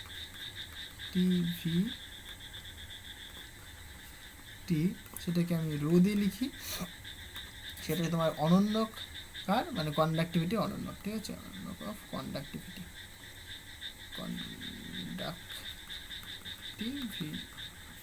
সেটাকে আমরা সিগমা দিয়ে লিখি। তার মানে কি দেখতে পাচ্ছ তুমি এখানে, রো ইকুয়াল টু কিন্তু 1/সিগমা। ওকে, এটা তোমার কন্ডাক্টিভিটি আর রেজিস্টিভিটির মধ্যে রিলেশন। ওকে, এবার যেটা বলছিলাম আমি যে ইলেকট্রিক ফিল্ড আর পোটেনশিয়ালের মধ্যে একটা রিলেশন রয়েছে, এটা কি V/L। আমি জাস্ট ম্যাগনিটিউড কনসিডার করলাম, এটা হয়ে থাকে। আর কারেন্ট ডেন্সিটি আর কারেন্টের মধ্যে রিলেশন রয়েছে, সেটা তোমার current by area, right, current by area. তাহলে আমি যদি এই দুটোকে যদি পুট করে দিই, তাহলে সুতরাং এই ইকুয়েশনটার নাম দিয়ে রাখি, আগে কি নাম দিয়েছি কোনো 3 দিয়েছিলাম, এটাকে 4 নম্বর দিলাম। তাহলে 4 নম্বর ইকুয়েশন যদি পুট করে দিলে কী পাবে তুমি, I/A current per unit area, sigma into V/L, এটা পাচ্ছ তুমি, রাইট। সো এখান থেকে তুমি দেখো বলতেই পারো যে I equal to sigma into A divided by L into V, right. Sigma মানে আমি একটু আগে বললাম যে 1/রো, তাহলে এখান থেকে তুমি বলবে যে I equal to A divided by rho into L into V, তাই না। তাহলে এইটাকে কি আমরা আর বলবো না, এইটাকে কিন্তু আমরা আর বলবো না। দেখো এইটাকে তুমি এক কাজ করো, ভিটা রাখো বাদিকে আর এটাকে ডান দিকে নিয়ে চলে আসো, মানে জাস্ট আয়ের সাথে নিয়ে চলে আসো। তাহলে কী হবে, rho into L divided by A into I। এইবার যে টার্মটা আসলো এইটাকে আমরা দেখো আর বলবো, V ইকুয়াল টু এটা V আর ইন্টু I। কোথা থেকে কোথায় চলে আসলাম বুঝতে পারছো। তাহলে এই যে এখানে যেটা লিখলাম, হয় প্রত্যেকটা জিনিস আমি বলবো, চাপ নেই। হয় আর ইকুয়াল টু দেখো rho into L divided by A, এই যে আরটাকে বলা হচ্ছে তোমার রেজিস্ট্যান্স। তার ডেফিনেশন দেখেছো, rho into L divided by A। আমরা যেটা মাধ্যমিকে পড়িয়েছিলাম, জাস্ট আমরা ফিজিক্যালি মানে বলেছিলাম যে এরকম এরকম হয় বলে এরকম হয়, কিন্তু সেটা দেখো আমি ম্যাথমেটিক্যালি ডিরাইভ করে দিলাম যে R equal to rho into L by এই হয়ে থাকে। L হচ্ছে তোমার লেন্থ, A হচ্ছে তোমার এরিয়া, আর রো হচ্ছে তোমার রেজিস্টিভিটি। এটা তোমার রেজিস্টিভিটি আগে লিখে দিয়েছিলাম, রেজিস্টিভিটি। এটা তোমার লেন্থ আর এটা তোমার এরিয়া, বুঝতে পারলে। তাহলে এখানে যে ফর্মটা তুমি পাচ্ছ দেখো, V equal to I into R, V equal to I into R, এটাই তোমাদের ওহমস ল, ওহমের স্টেটমেন্ট কিন্তু এটাই যে V equal to I into R. তাহলে আমি স্টেটমেন্টটা বলবো, চাপ নেই, অনেক কিছু বলার আছে। সো দেখো এখানে কিন্তু I equal to R into V আমি বলিনি, কারণ আছে কেন বলিনি আমি। এখানে V equal to R into I বলছি, মানে আমরা হয়তো অনেকে বলবো এখান থেকে যে আরটা তো কনস্ট্যান্ট, সুতরাং V প্রপোর্শনাল টু আই, এটা আমরা অনেকেই বলে থাকি আমরা। তার মানে ভোল্টেজ কারেন্টের সাথে সমানুপাতিক, এটা আমরা বলে থাকি, রাইট। এবং সমানুপাতিক তুলতে গেলে একটা কনস্ট্যান্ট আসে, সেটা তোমার আর, মানে এখান থেকে অনেকে এটা বলে। তুমি যদি এটা বলো বা এখনও পর্যন্ত যদি তুমি এটা ভাবো, তাহলে তুমি রং। মাধ্যমিকের বইতে দেখবে এটা লেখা থাকে, এটা ভুল লেখা থাকে, ঠিক আছে, সঠিকটা শিখে নাও। So V proportional to I তুমি কখনোই বলতে পারো না। কেন বলতে পারো না তার আমি রিজন দেবো, আমি বোঝাবো তোমাকে ফিজিক্সটা, তুমি নিজে তখন বুঝতে পারবে যে হ্যাঁ তাই তো, তাহলে এটা তো হওয়া উচিত নয়। সো দেখো অ্যাকচুয়ালি যখন কোনো রিলেশন লেখা হয়ে থাকে, সেই রিলেশন ধরো একটা স্ট্রেট লাইন ইকুয়েশন বলছে আমি y equal to mx plus c, এই যে বাদিকে যে টার্মটা লিখেছি সেটা হচ্ছে তোমার ডিপেন্ডেন্ট প্যারামিটার। এর বলে ডিপেন্ডেন্ট প্যারামিটার কি, আর ডান দিকে যে ভ্যারিয়েবলটা রয়েছে, এখানে দুটো ভ্যারিয়েবল, একটা ওয়াই একটা এক্স। এখানে ডান দিকের যে ভ্যারিয়েবলটা সেটাকে বলে আমরা ডিপেন্ডেন্ট ভ্যারিয়েবল অথবা ডিপেন্ডেন্ট প্যারামিটার। ডিপেন্ডেন্ট প্যারামিটার, ওকে। আর এটা তোমার ইনডিপেন্ডেন্ট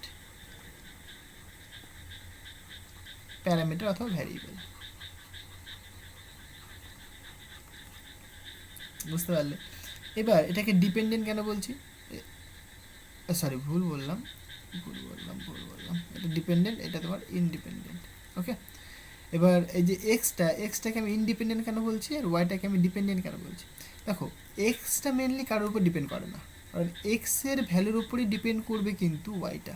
কারণ এক্সের ভ্যালু যেমন চেঞ্জ করবে তুমি, তেমন ওয়াইয়ের ভ্যালু চেঞ্জ হবে। তার মানে কি, এক্সটা কারোর উপর ডিপেন্ড করছে না, মানে এক্সটা নিজের ইন্ডিপেন্ডেন্ট, ও নিজের মতো চলছে, নিজের মতো চেঞ্জ হচ্ছে, কিন্তু এক্সের চেঞ্জের উপর ডিপেন্ড করছে কিন্তু ওয়াইটা। তাহলে ওয়াইটা কী হয়ে গেলো, ডিপেন্ডেন্ট প্যারামিটার। তাহলে যখনই কোনো ইকুয়েশন লেখা হয়ে থাকে, তার বাঁদিকে অলওয়েজ ডিপেন্ডেন্ট প্যারামিটার থাকে আর ডান দিকে থাকে অলওয়েজ ইনডিপেন্ডেন্ট প্যারামিটার, মানে যে কারোর উপর ডিপেন্ড করে না। আর তুমি বলবে আমি যদি রিলেশনটা একটু ঘুরিয়ে পেঁচিয়ে লিখি, তাহলে বাঁদিকে এক্স নিয়ে আসবে, তাহলে এক্সটা কি তাহলে ডিপেন্ডেন্ট হয়ে যাবে? আমি বলবো না। এখানে আমি একটা সিম্পল এক্সাম্পল দিয়েছি বলে তাই মনে হচ্ছে তোমার এরকম হতে পারে, বাট আমি যদি এক্সাম্পলটা ঠিক এরকম বলতাম, x to the power suppose 100 plus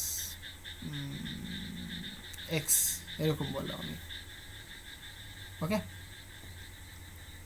যদি এরকম আমি বলি, তখন তুমি বলো আমাকে এক্স ইকালটা কি তুমি ওয়াইয়ের ফর্মে লিখতে পারবে না নিশ্চয়ই, তাই না? তাহলে পরে এখানে এক্সটা তোমার ইন্ডিপেন্ডেন্ট হচ্ছে আর ওয়াইটা তোমার হচ্ছে ডিপেন্ডেন্ট, ওকে। তাহলে পরে এই যে ডিপেন্ডেন্ট ইন্ডিপেন্ডেন্ট এর গল্পটা বুঝতে পেরেছো? তাহলে বাঁদিকে সবসময় কি ডিপেন্ডেন্ট প্যারামিটার থাকবে, ডান দিকে থাকবে সবসময় ইন্ডিপেন্ডেন্ট প্যারামিটার।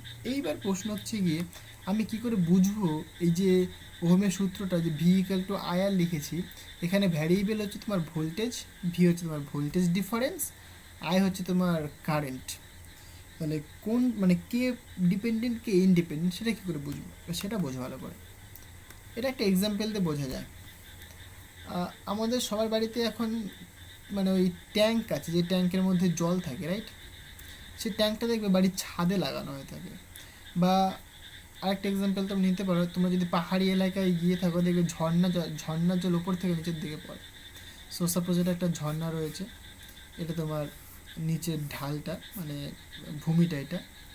বা তুমি ইমাজিন করতে পারো এখানে একটা ইয়ে রয়েছে, ছাদ রয়েছে তোমার, এটা ঘরের ছাদ এটা, ওকে। এখানে একটা ট্যাঙ্ক বসানো রয়েছে, এবার এবার এই ট্যাঙ্কটা দিয়ে জল কিন্তু মানে সব দিকে কিন্তু জল সরবরাহ হচ্ছে, তাই না? নিচে সব দিকে জল সরবরাহ হচ্ছে। সো আমি সাপোজ ক্যান্সেল করছি, ট্যাঙ্কটাকে আমি এখানে ফুটো করে দিয়েছি। তাহলে কী হবে, জলটা নিশ্চয়ই নিচের দিকে পড়বে, এভাবে নিচের দিকে পড়বে। তাহলে এই জলটা যে ফ্লো করছে, দেখো ওপর থেকে নিচের দিকে পড়ছে, তাহলে এটা ধরো ভূমিতে রয়েছে, তাহলে জিরো হাইট।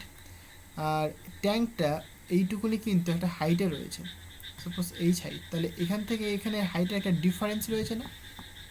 তুমি বলবে হ্যাঁ, কারণ এটা জিরো, এটা এইচ, একটা হাইটের ডিফারেন্স রয়েছে। এই হাইটের ডিফারেন্সের দরুন দেখো এখানে কি ওয়াটার ফ্লো করছে, রাইট? মুভ করছে ওয়াটার, দেখো। তাহলে হাইটের ডিফারেন্সটার দরুন কিন্তু ওয়াটার ফ্লো করছে। তুমি যদি হাইটের ডিফারেন্স জিরো করে দাও, তাহলে কিন্তু জল আর ফ্লো করবে না। যেরকম একটা মেঝের ওপর তুমি জল রাখছো, সেই মেঝে এখানে জল রেখেছো, এখানে জল রেখেছো, এই জল কিন্তু কখনো ফ্লো করতে পারবে না, যদি না তুমি এক্সটার্নাল বাইরে থেকে প্রেশার বা ফোর্স দাও। বুঝতে পারলে? এখানে দেখো আমি কিন্তু এক্সটার্নাল প্রেশার বা ফোর্স কিছুই দিইনি, এখানে জল আছে, আমি জাস্ট ফুটো করে দিয়েছি, দেখছি পাইপ দিয়ে জল উপরের দিকে না ওঠে, নিচের দিকে নামছে। তার মানে কি, হ্যাঁ নিচের দিকে নামছে গ্র্যাভিটির জন্য, ঠিক আছে, বাট এই হাইটের যে ডিফারেন্স, এই হাইটের ডিফারেন্সের দরুন কিন্তু জলটা ফ্লো করছে। আমি যদি হাইটের ডিফারেন্সটা জিরো করে দিতাম, তাহলে কিন্তু জলের ফ্লোটা কিন্তু আর হতো না। তাহলে জলের ফ্লোটা ডিপেন্ড করছে হাইটের ডিফারেন্সের উপরে। তাহলে কে ডিপেন্ডেন্ট কে ইন্ডিপেন্ডেন্ট বলো দেখি নিজে থেকে এবার। জলের ফ্লোটা হচ্ছে কার জন্য? হাইটের ডিফারেন্সের জন্য। তাহলে জলের ফ্লোটা ডিপেন্ড করছে, কথাটা বলছি, জলের ফ্লোটা ডিপেন্ড করছে হাইটের ডিফারেন্সের উপরে। তাহলে জলের ফ্লো এইটা কিন্তু ডিপেন্ডেন্ট হয়ে গেল, ভ্যারিয়েবল বলো প্যারামিটার বলো যা খুশি বলো, ওকে। বাট এই যে হাইটের ডিফারেন্স এইটা হয়ে গেল তোমার ইন্ডিপেন্ডেন্ট প্যারামিটার, বুঝতে পারলে? তাহলে হাইটের ডিফারেন্সের দরুনে কিন্তু জলটা ফ্লো করছে। এবার বলবে তাহলে ভোল্টেজের কারেন্টের সাথে তুমি কি করে রিলেশন বলবে? হ্যাঁ, এইখানে এবার আমরা বলি দেখো, এই যে হাইটের ডিফারেন্সের সাথে আমরা কম্পেয়ার করি পোটেনশিয়াল ডিফারেন্সটাকে। সো এইচটাকে আমরা কম্পেয়ার করছি পোটেনশিয়াল ডিফারেন্সের সাথে, এটা কি মানে, আর কারেন্টটাকে মানে সরি ওয়াটার ফ্লোটাকে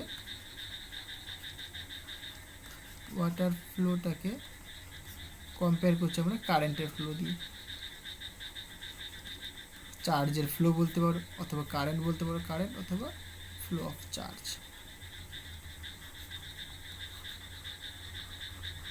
বুঝতে পারলে? তাহলে হাইটের ডিফারেন্সটাকে কম্পেয়ার করা হচ্ছে পোটেনশিয়াল ডিফারেন্স দিয়ে, হাইটের ডিফারেন্সটা কম্পেয়ার করছি, মানে এখানে আমি ভাষাতে যদি লিখি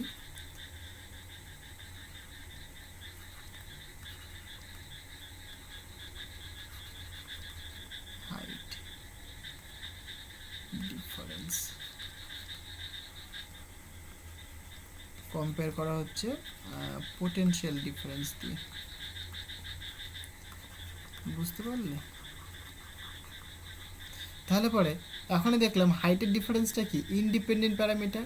তাহলে এখানটায় এটা কি হয়ে গেল, এটা ইন্ডিপেন্ডেন্ট হয়ে গেল, এটা কি হয়ে গেল, ডিপেন্ডেন্ট হয়ে গেল, বুঝতে পারলে? তাহলে অ্যাকচুয়ালি পোটেনশিয়াল ডিফারেন্সটা কিন্তু ইন্ডিপেন্ডেন্ট প্যারামিটার, আর কারেন্টের যে ফ্লোটা বা চার্জের ফ্লোটা কারেন্টটা কিন্তু ডিপেন্ডেন্ট প্যারামিটার। কারণ পোটেনশিয়াল ডিফারেন্স দিলেই কারেন্ট ফ্লো করবে, এটা কিন্তু নয় যে কারেন্টের জন্য পোটেনশিয়াল ডিফারেন্স তুমি পাচ্ছ, মানে কারেন্ট ফ্লো করছে বলে পোটেনশিয়াল ডিফারেন্স তুমি পাচ্ছ, সেটা কিন্তু ভুল কথা। পোটেনশিয়াল ডিফারেন্স তুমি দিচ্ছ, তার জন্যই কারেন্ট ফ্লো করছে। দেখো কারেন্টটা সবসময় হায়ার পোটেনশিয়াল থেকে লোয়ার পোটেনশিয়াল ফ্লো করে। এখানে দেখো জলটা সবসময় কিন্তু হায়ার হাইট থেকে লোয়ার হাইটের দিকে ফ্লো করে, তাই না?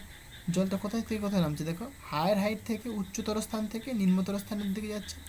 ঠিক সিমিলারলি কারেন্টটাও কিন্তু হায়ার পোটেনশিয়াল থেকে লোয়ার পোটেনশিয়ালের দিকে আসবে। সাপোজ এখানে যদি পোটেনশিয়াল আমি 5 ভোল্ট বলি, এখানে পোটেনশিয়াল যদি -5 ভোল্ট বলি, অথবা 0 ভোল্ট যদি বলি আমি, তাহলে কারেন্টটা কিন্তু এই 5 ভোল্ট থেকে -5 ভোল্ট বা 0 ভোল্টের দিকে আসবে। মানে আমি দুটো পোটেনশিয়াল বলেছি এখানটায়, -5 ভোল্ট হতে পারে অথবা 0, কারণ দুটোই কি এর থেকে কম, তাহলে নিচের দিকে নামবে কারেন্টটা, বুঝতে পারলে? সো এখানে পোটেনশিয়াল ডিফারেন্সটা ইন্ডিপেন্ডেন্ট, বাট কারেন্টটা কিন্তু ডিপেন্ডেন্ট প্যারামিটার। তাহলে সূত্রটা কেমন হওয়া দরকার? কারণ আমি একটু আগেই বললাম, যে ইন্ডিপেন্ডেন্ট সে ডান দিকে হয়, আর যে ডিপেন্ডেন্ট সে বাঁ দিকে হয়। তাহলে সূত্রটা এরকম হওয়া দরকার না, যে current directly proportional to V, তাই না? কারণ দেখো এই যে কারেন্টের যে ফ্লোটা সেটা কার উপর ডিপেন্ড করছে, পোটেনশিয়াল ডিফারেন্সের উপর ডিপেন্ড করছে। কারেন্টের ফ্লোটা কার উপর ডিপেন্ড করছে, পোটেনশিয়াল ডিফারেন্সের উপর ডিপেন্ড করছে, তাই না? মানে কারেন্টের ফ্লোটা ডিপেন্ড করছে পোটেনশিয়াল ডিফারেন্সের উপরে। তাহলে পোটেনশিয়াল ডিফারেন্স চেঞ্জ হলে পরে কারেন্ট চেঞ্জ হবে। তার জন্য যে যে ডিপেন্ডেন্ট তাকে আমরা বাঁ দিকে লিখবো, আর যে ইনডিপেন্ডেন্ট তাকে আমরা ডান দিকে লিখবো। এই যে প্রপোর্শনাল তুললে একটা কি কনস্ট্যান্ট আসে, সেটাকে বলে আমরা এখানে জি। মানে আমি যদি তোমাদের ওই ছোটো লেভেলে গিয়ে বলি আমি, তাহলে পরে ছোটো মিনস যে 10 লেভেলে যখন পড়ানো হয়, so I proportional to V হয়ে যাচ্ছে এখানে। সো সেই কনস্ট্যান্ট তুলতে গেলে একটা জি আসে, জিটাকে বলা হচ্ছে কন্ডাক্ট্যান্স, কন্ডাক্টিভিটি না, এখানে কন্ডাক্ট্যান্স,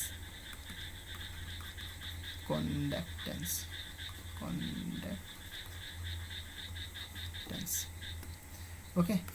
এখান থেকে তুমি বলবে যে V equal two 1/g into I. হ্যাঁ, 1/g মানে কন্ডাক্ট্যান্সের অনন্য, সেটা কি হয়ে যাবে বাবা, রেজিস্ট্যান্স হয়ে যাবে। তাহলে 1/g, এটাকে তখন তুমি বলবে রেজিস্ট্যান্স, বুঝতে পারলে? So V equal to R into I. এইটা হচ্ছে তোমার ওহমের সূত্র। এইটা আসল স্টেটমেন্ট, এটা তোমার আসল স্টেটমেন্ট। তার মানে একটা তারের মধ্যে দিয়ে যে কারেন্ট ফ্লো করছে সেটা পোটেনশিয়াল ডিফারেন্সের সাথে সমানুপাতিক। তুমি যদি বলো যে পোটেনশিয়াল ডিফারেন্সটা কারেন্টের সাথে সমানুপাতিক, তাহলে ভুল।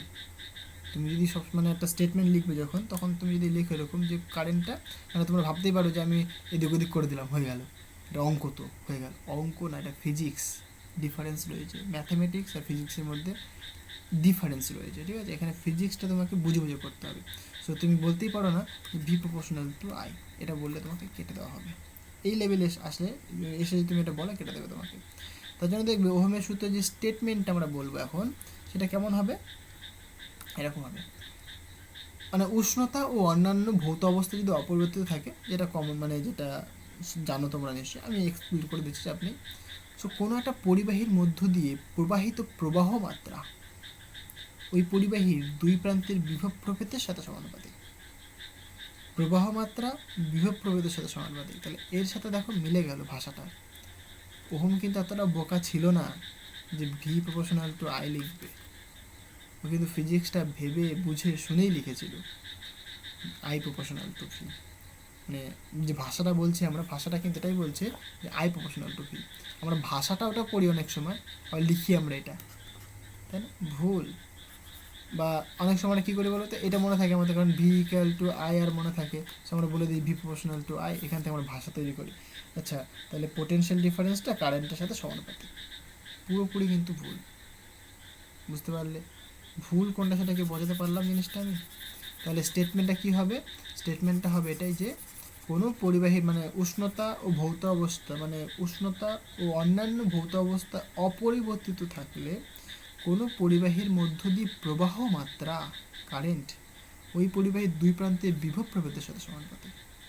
এইটা যদি তুমি বুঝতে পারো, তাহলে তোমার স্টেটমেন্টটা বলা কোনো কঠিন কাজ না।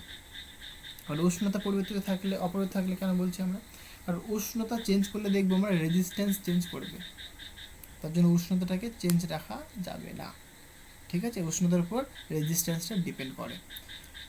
এবং অন্যান্য ভৌত অবস্থা বলতে যেরকম ধরো যে তুমি মেটেরিয়ালটা নিয়েছো, সেই মেটেরিয়ালটার সাথে যদি তুমি আরও অন্য কিছু ঢুকিয়ে দাও, বা তার যদি গলনাঙ্ক, মানে ভৌত অবস্থা গলনাঙ্ক স্ফুটনাঙ্ক যদি তুমি চেঞ্জ করো, হ্যাঁ, তাহলে পরে কি এই ওহমের সূত্রটা মানে তখন আর প্রযোজ্য হবে না, বুঝতে পারলে, তখন চেঞ্জ করে যাবে। সো সেই ভৌত অবস্থাগুলোকে তোমাকে আনচেঞ্জ রাখতে হবে, মানে জাস্ট যাতে রিমেন কনস্ট্যান্ট থাকে সেটা তোমাকে দেখতে হবে। তাই বলছে উষ্ণতা ও অন্যান্য ভৌত অবস্থা যদি অপরিবর্তিত থাকে, মানে যদি কনস্ট্যান্ট থাকে, তাহলে কোনো একটা তুমি পরিবাহী কনসিডার করলে সেই পরিবাহীর মধ্যে দিয়ে যে প্রবাহ মাত্রা সেটা কি এই পরিবাহীর দুই প্রান্তের বিভব প্রভেদের সাথে সমানুপাতিক। তাহলে এই যেখানে যে ভিটা লিখছি আমরা, ভিটা কিন্তু বিভব প্রভেদ বা পোটেনশিয়াল ডিফারেন্স। মানে তোমাকে একটা ছবি এঁকে দেখিয়ে দিই।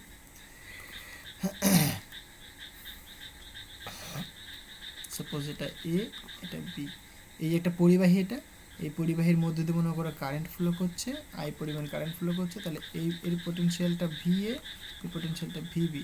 তাহলে অ্যাকর্ডিং টু ওহমস ল সেটা কি বলছে যে এই পরিবাহীর মধ্যে যে প্রবাহ মাত্রা মানে আই প্রপোর্শনাল টু পরিবাহীর দুই প্রান্তে বিভব প্রভেদের সাথে সমানুপাতিক। বিভব প্রভেদ মানে কি পোটেনশিয়াল ডিফারেন্স। আমি আগেই বলেছিলাম ডিফারেন্স আর চেঞ্জের মধ্যে পার্থক্য রয়েছে। চেঞ্জ মানে সবসময় ফাইনাল মাইনাস ইনিশিয়াল, আর ডিফারেন্স মানে সবসময় কি মানে বেশি মাইনাস কম। এখানে কিন্তু V A is greater than V B. কেন? কারণ কারেন্টটা ফ্লো করছে দেখো ভিএ থেকে ভিবির দিকে, তাহলে অবভিয়াসলি ভিএটা কি বড় হবে, কারণ হায়ার পোটেনশিয়াল থেকে লোয়ার পোটেনশিয়ালের দিকেই কারেন্ট ফ্লো করে। বুঝতে পারলে? তাহলে এখানে তুমি লিখবে কি ভিএ মাইনাস ভিবি। এই ভিএ মাইনাস ভিবি এটাকে সিম্পলি আমরা বলে থাকি ভি। ভি হচ্ছে তোমার কি ভিএ মাইনাস ভিবি। এই বুঝতে হবে, শুধুমাত্র এটা কিন্তু ভি মানে পোটেনশিয়াল না, এটা পয়েন্টের পোটেনশিয়াল নয় কিন্তু এটা। এটা কি যে ওয়্যারটা তুমি নিয়েছো সেই ওয়্যারের দুই প্রান্তের বিভব প্রভেদ, এটা ভিটা হচ্ছে তোমার কি পোটেনশিয়াল ডিফারেন্স। এটা মাথায় রাখবে এটা, হ্যাঁ। অনেকে আমরা প্রবলেম করতে গিয়ে ভুল করে ফেলি, হ্যাঁ, কারণ এটা মাথায় না থাকলেই তোমাদের ভুল হবে। পোটেনশিয়াল ডিফারেন্স শুধু যদি তুমি এটাকে পোটেনশিয়াল ধরো তাহলে কিন্তু দেখবে প্রবলেমে আনসার মিলছে না। সো এটাকে তোমাকে মাথায় রাখতে হবে যে ভিটা তোমার পোটেনশিয়াল ডিফারেন্স। সো এটা তোমার ওহমের সূত্র। আর কিচ্ছু না, একদম সিম্পল জিনিস ওহমের সূত্র। কিন্তু ওহমের সূত্র কোথা থেকে আসলো, কিভাবে আসলো, সমস্ত কিছু কিন্তু আমি দেখালাম। রেজিস্ট্যান্সের ডেফিনেশন কোথা থেকে আসলো, কীভাবে আসলো, সবই আমি তোমাকে দেখালাম। সো এই হচ্ছে তোমার ওহমের সূত্র। সো আজকে এই পর্যন্তই থাক, বিকজ অনেকটা লেন্দি হয়ে গেল। আর একটুখানি আছে, জাস্ট এখানেই মানে মেনলি অনেক কিছু বলার ছিল, তাই একটুখানি বেশি সময় লেগে গেলো আর কি এটা বলতে। সো কারণ এগুলো আমি ভেবেছিলাম বলবই, কারণ অনেকে স্কিপ করে চলে যায়, আমার সেটা ভালো লাগে না। হ্যাঁ, সো এই জিনিসগুলো জানা দরকার আমাদের। ওকে, তার জন্য আমি এটাকে ভালো করে মানে জিনিসটাকে এক্সপ্লেন করলাম, মানে কোথায় কী রয়েছে, যাতে মানে তোমাদের ভুল না হয়। হ্যাঁ, কোথায় ভুল হয় ছেলেপেলেদের, সেই জিনিসগুলোকে আমি হাইলাইট করলাম। আশা করি তোমরা বুঝতে পারছো। সো যেহেতু লেন্দি হয়ে গেছে ভিডিওটা অনেকটাই, তো আজকে এই পর্যন্তই থাক। নেক্সট দিন আমি পরবর্তী পার্টগুলোকে করিয়ে দেবো। ওকে, সো ভিডিওটা তোমার বন্ধুদের সাথে শেয়ার করো, অনেক অনেক বেশি করে শেয়ার করো, আর লাইক করে দিও ভাই। তো চলো, দেখা হচ্ছে নেক্সট ভিডিওতে। So thank you.